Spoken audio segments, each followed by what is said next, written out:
Exclusiva en Así Amaneció. ¿Cómo se mueve el panorama electoral a propósito de la situación que vive Suma, quien en su momento tuvo en primera instancia la candidatura presidencial de Jan Topic, ahora metida en algunos enredos dentro de la organización? Para hablar de eso hemos invitado al doctor Dalton Bacigalupo, ex asambleísta y, como lo decía Guillermo hace unos segundos, un hombre de mucha trayectoria en la política ecuatoriana. Doctor Bacigalupo, buenos días y bienvenido. Muchas gracias por la entrevista. Un saludo al panel y a la ciudadanía ansiosa de atender pues esta jornada en esta prestigiosa radio. Doctor Bacigalupo, el hecho de que Jan Topic y ahora Michelle Calvache también estén fuera de la contienda electoral, deja el panorama claro para los votantes ecuatorianos en febrero. Es decir, dos opciones: el presidente candidato Daniel Noboa y Luisa González, la representante de la Revolución Ciudadana.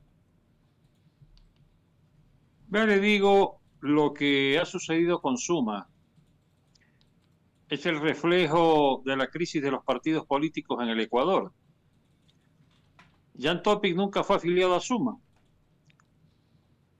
Jan Topic buscó el patrocinio de Suma y Suma, que no tiene suficientes cuadros políticos para promoverlos como candidatos presidenciales, vio en Topic una figura interesante para promoverla a esa dignidad. Y cuando, por razones que no vamos a discutir en estos momentos, resulta que esa candidatura de Topic es descalificada, Suma entra en pánico y no sabe a quién mismo proponerle la opción sucesoria de Jan Topic.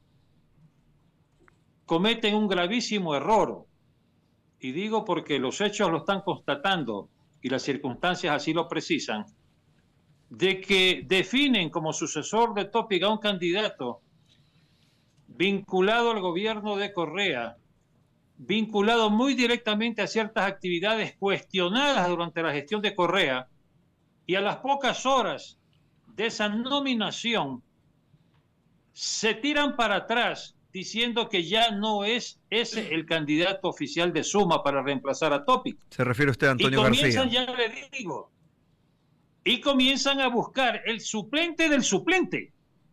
A eso hemos llegado en el país. Que los partidos políticos tengan que buscar al suplente del suplente porque no tienen cuadros políticos. Pero, doctor Bacigalupo, claridad. Muchos aspirantes a cargos de elección popular han tomado esta línea de discurso de decir básicamente que no son políticos, porque regularmente asocian el quehacer político, la política partidista, a actos de corrupción o a una mala imagen que es presentada en la gran mayoría de los casos frente a la ciudadanía. Pero en su criterio, esa no debería ser entonces la tónica en este momento y peor en lo consiguiente. ¿Qué le digo? Usted sabe que yo he sido muy crítico de la clase política ecuatoriana a la que yo he pertenecido. Yo hablé claramente que lo que se producía al interior de la izquierda democrática era una verdadera chanchera. Se compran y venden candidaturas. E igual pasa con otros membretes políticos, óigame bien. Y lo digo yo sin ambaje, y eso pasa también en Suma. No digo que todas las candidaturas se compran o se venden, pero definitivamente existe esa práctica corrupta de la compraventa de candidaturas. Por eso no se esfuerzan en crear figuras políticas. Por eso no se esfuerzan en promover el civismo, la formación política de sus cuadros, para que nazcan del propio partido las opciones políticas para las diferentes dignidades, y se complacen simplemente en alquilar o en vender candidaturas en periodos electorales. Y por eso es que Suma está hundido definitivamente con lo que acaba de suceder, porque ante la excusa de la candidata Calvache, que no puede renunciar legalmente porque ya está inscrita y está en firme, ella ya no puede renunciar. Lo que va a suceder es que simplemente ella no actúa en la campaña electoral. Y dígame, ¿quién es el que va a coger el muerto, por así decirlo, como candidato presidencial, con una vicepresidenta que no va a estar en campaña?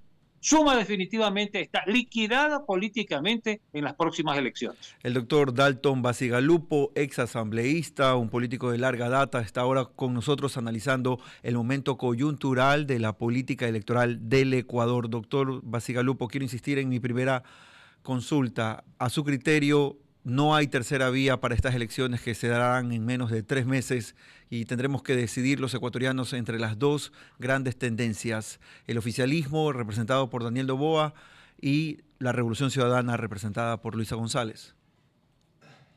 Bueno, siguen apareciendo, según últimos datos de encuestas, que efectivamente, pues, Daniel Noboa, que ha descendido en intención de voto, y Luisa González, que está estática, mantienen esa primacía como los principales actores para llegar a una segunda vuelta. Pero le digo, el país sabe que yo estoy respaldando, liderando un frente socialdemócrata en el Ecuador, la opción presidencial de Henry Cucalón.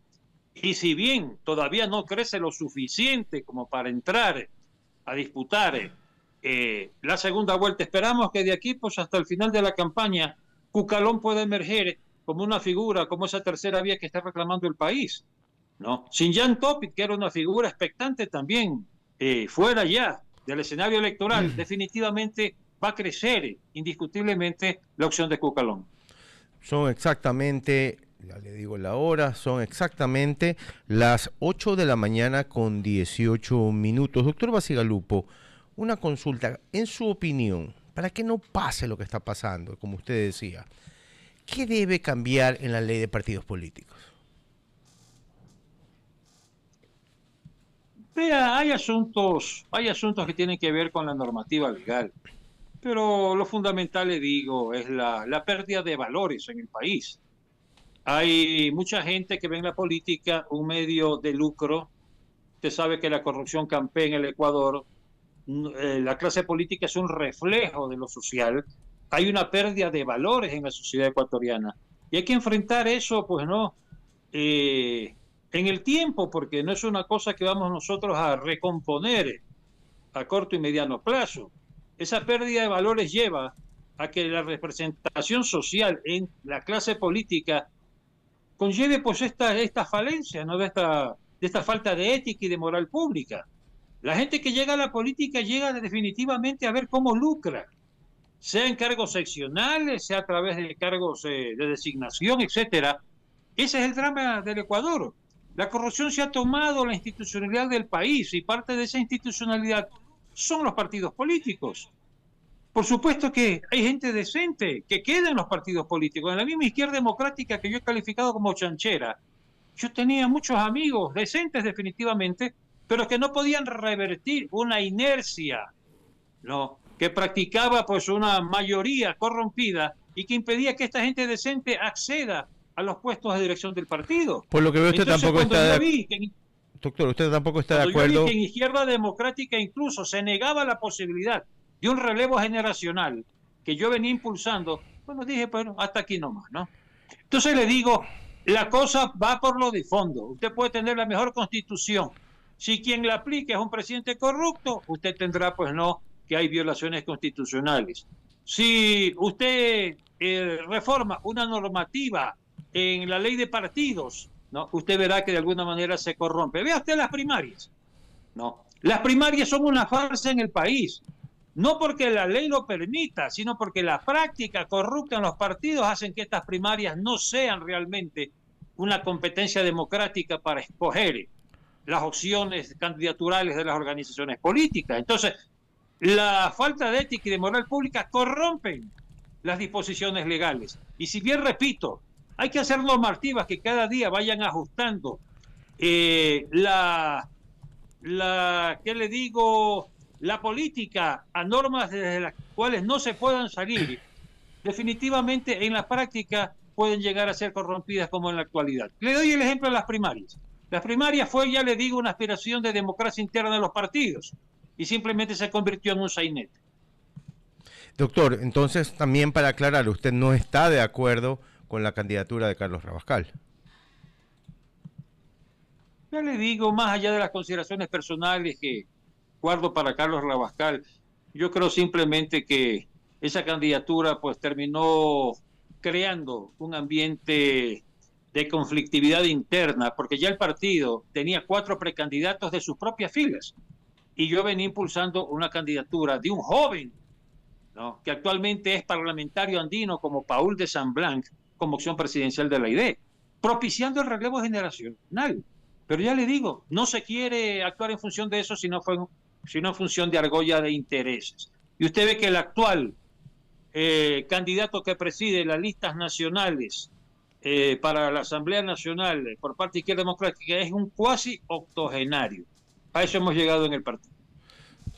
Queremos agradecer al doctor Dalton Bacigalupo, uno de los políticos de referencia en los últimos años en el país, fue asambleísta hasta hace poco, ahora con nosotros analizando la situación electoral, con lo que ocurre en suma, que hasta los últimos sondeos se podría haber perfilado en sus candidaturas como una tercera opción luego de Daniel Noboa y Luisa González. Veremos qué ocurre en los siguientes días. Queremos reiterar nuestro agradecimiento al doctor Bacigalupo.